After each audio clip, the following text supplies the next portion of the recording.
కన్నప్ప అంటే శివుడి కళ్ళు, అసలు ఈ కళ్ళ వెనకాల ఉన్న చారిత్రకంగా ఏమన్నా జరిగిందా? ఆ పూర్వ పత్రాలు ఏంటి అసలు? అంటే ఒకటేంటంటే కన్నప్ప అనేవాడు తన కళ్ళు ఇచ్చాడు అనేది అందరికీ తెలిసిన చారిత్రక సత్యం ఇది. ఇంకొకటి ఏంటంటే ఈశ్వరుడికి ముక్కంటికి త్రినేత్రుడికి ఒక వ్యక్తి ఎవరైనా ఇచ్చారంటే తిన్నాడు.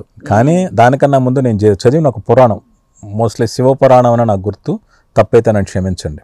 నరనారాయణులు అంటారు, మీకు తెలిసే ఉంటుంది. ఆ నరనారాయణలే కృష్ణార్జునులు. నరుడు నారాయణుడు ఇద్దరు కూడా, నారాయణుడు అంటే విష్ణుమూర్తి స్వరూపం నరుడు. ఈ నారాయణుడు ఈశ్వరుడి కోసం ఒక సహస్ర పద్మతో ఒక సహస్ర పూజ చేశాడు, సహస్రార్చన చేశాడు అంటున్నాడు. చేసినప్పుడు ఆయనకి 1000 తామర పూలతో శివుని పూజిస్తాను. 998 పూలు అయిపోయిన తర్వాత 2 పూలు తగ్గిపోయాయి శివుని పూజించడానికి. అప్పుడు నారాయణుడు పద్మాక్షుడు అంటారు కాబట్టి తన 2 నేత్రాలు తీసి ఈశ్వరుడికి సమర్పించి పూజ పూర్తి చేశాడట. ఇది శివపురంలో ఉంది. మొదట ఇచ్చిన వ్యక్తి నారాయణుడు. ఆ తర్వాత ఆ నరుడి అంశలో నరుడు అర్జునుడిగా పుట్టాడు, అర్జునుడు తినడగా పుట్టాడు, తినడే కన్నప్ప. సో నారాయణుడు మొదటి జన్మలో తన నేత్రాలు అర్పిస్తే ఆ చివరి జన్మలో ఆ నేత్రాలు శివుడికి ఈశ్వరుడు సంప్రదించిన వాడు కన్నప్ప. మరి ఇది సినిమాలో చెప్పుండి ఇంకా బాగుండేదేమో కదా. అంటే ఇది డిస్కషన్ స్టేజ్లో నేను పరిశోధించి చెప్పాను. ఇక్కడ కొన్ని ప్రాబ్లమ్స్ ఏమైపోతున్నాయంటే హిందూ ధర్మం గురించి కథ చెప్పాల్సినప్పుడు నీకు ఆధారాలు ఏంటి అని అడుగుతూ ఉంటారు. అంటే నన్ను క్షమించాలి, ఈశ్వరుడు నారాయణుడు ఇద్దరు ఒకటే అని ఎందరో మహానుభావులు పండితులు చెప్పారు. కానీ దేశంలో కొన్ని వందల సంవత్సరాల శైవం వైష్ణవం గురించి భేదాలతో రకరకాలుగా విభేదాలు కొన్ని సృష్టించబడ్డాయి. ఇప్పుడు నారాయణుడు ఇచ్చాడు అనే దానికి నేను సాక్ష్యాధారాలు ఏమి చూపిస్తాను? ఆ శివుడు విష్ణుమూర్తి చెప్పాలి. భక్తి సినిమా కాబట్టి ఫస్ట్ హాఫ్లో కొంత, ఫస్ట్ హాఫ్కి సెకండ్ హాఫ్కి కంపారిజన్ వచ్చింది కాబట్టి ఇది భక్తి సినిమా కాబట్టి కన్నప్ప ప్రస్తావన మన క్లైమాక్స్ హైలైట్ అయింది. దాన్ని ఎస్టాబ్లిష్ చేయాలంటే మీరు చెప్పిన ఈ సన్నివేశం కానీ ఫస్ట్ హాఫ్లో ఉండి ఈ గూడాల మధ్యలో పోరాటాలు అవన్నీ తగ్గించి ఉంటే ఇంకా. ఇక్కడ గుడాల మధ్య పోరాటం విషయం కూడా వస్తాను సార్ నేను. ఇక్కడ ఏంటి అంటే ఇప్పుడు ఈ కథ చెప్పాలనుకున్నప్పుడు కన్నప్ప నాస్తికుడు భక్తుడు అయ్యాడు, తన కళ్ళు ఇచ్చాడు, ఇది అందరికీ తెలిసింది. దాని ముందు కన్నప్ప జీవితం ఏంటి? వేటగాడు, గుడిలో ఉన్నాడు. ఇతని గురించి చెప్పేటప్పుడు ఇతని పర్సనల్ లైఫ్ ఏం చెప్పాలి? ఇప్పుడు అంతమంది వచ్చిన కన్నప్పలో ఏంటి? అతను ఎక్కడ అడవిలో దొరికిన బిడ్డ, పెంచుకున్నారు, ఒక అమ్మాయిని ఇష్టపడ్డాడు, ఆ పెళ్లి గురించి ఇష్టం గుడిలో నుంచి తరిమేశారు. ఇది అంతవరకు ఉన్న కథ. ఇది చెప్పాలనుకుంది హైందవ ధర్మం గురించి చెప్పాలనుకుంటే హైందవ ధర్మానికి పొంచి ఉన్న ప్రమాదం, విదేశీయుల దాడి, ఆ సమయానికి మనలో ఐక్యత లేపడం. ఇప్పుడు 5 గుడాలు అనేది గుడాలని చూపించడం ఉద్దేశం కాదండి. ఆ గుడాల్లో ఐకమత్యం లేదు. 5 గుడాలు 5 తెగలు, 5 తెగలకి జాతి పేర్లు ఉన్నాయి. కానీ సెన్సార్ వాళ్ళు వద్దనడంతో 5 తెగల పేర్లు తీసేశారు. ఆ 5 తెగల మీద తీసిన ఒక అద్భుతమైన పాట ఉంది. ఆ పాట కూడా పక్కన పెట్టారు. సో ఇతను చెప్పదలుచుకుంది ఏంటంటే, విష్ణు గారు చెప్పదలుచుకుంది ఏంటంటే, ఇంత మహిమగల వాయులింగం కోసం విదేశీయులు ప్రయత్నించి దాన్ని అడ్డుకొస్తే మనం ఏం చేస్తామంటే వాడిని ఎదుర్కోవడానికి ప్రయత్నించాం.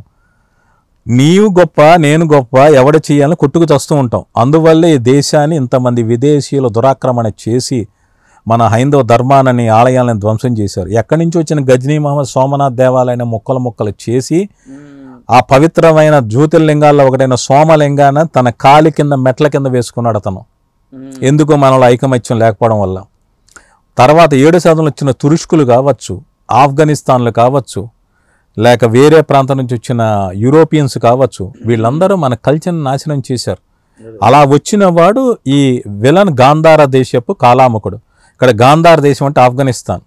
ఇక్కడ ఇంకొక విషయం చెప్తున్నాను, ఇక్కడ వేరే మతస్థులను పెట్టచ్చు కదా అని మీరు నన్ను అడగచ్చు విలన్ గురించి. ఈ కథ జరిగింది 2-3 శతాబ్దాల మధ్య జరిగింది అనేది మాకు దొరికిన ప్రాథమిక ఆధారాలు. మేము ఖచ్చితంగా చెప్పలేం, అంటే శిలాశాసనాల్లో ఏమీ లేవు. కానీ అప్పటికి వేరే మతం పుట్టల. ఆ మతం మన దేశంలో ప్రవేశించింది 7వ శతాబ్దంలోకి. ఆ పుట్టుకే 5-6 శతాబ్దాల మధ్య జరిగింది. అటువంటి అప్పటికి పుట్టని మతం వస్తువులు మన దేశం మీద దండయాత్రను చూపించడం చాలా తప్పు.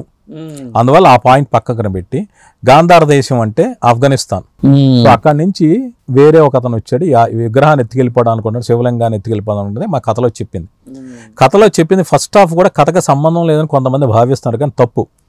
ఆ వాయులింగాన్ని, మహిమగల వాయులింగాన్ని ఎత్తుకెళ్ళిపోయి ధ్వంసం చేద్దాం అన్న విలన్ ఒకవైపు, వాడిని పోరాడకుండా మేము గొప్ప మీరు గొప్ప అని కొట్టుకు చచ్చే మన భారతదేశంలోని కొన్ని ఏదైతే సమస్య ఉందో ఆ సమస్య. మరి ఈ అంశాన్ని భక్త కన్నప్పలో ఎందుకు చర్చించలేదు బాపు గారు? అది వాళ్ళ ఆ బాపు గారు మలపూడి వెంకటరమణ గారు మహానుభావులు, వాళ్ళ కథను ఒకలా చూశారు, ఒకలా చెప్పారు. విష్ణు గారి కథను ఇంకోలా చూద్దాం అనుకున్నారు, చూపిద్దాం అనుకున్నారు. అందుకే మేమందరం దోహదపడ్డాం అంతే.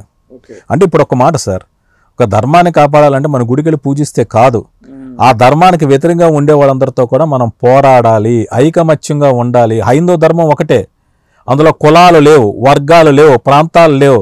దురదృష్టవశాత్తు హైందవ ధర్మంలో మనం కులాలు ఎత్తుక్కుంటున్నాం,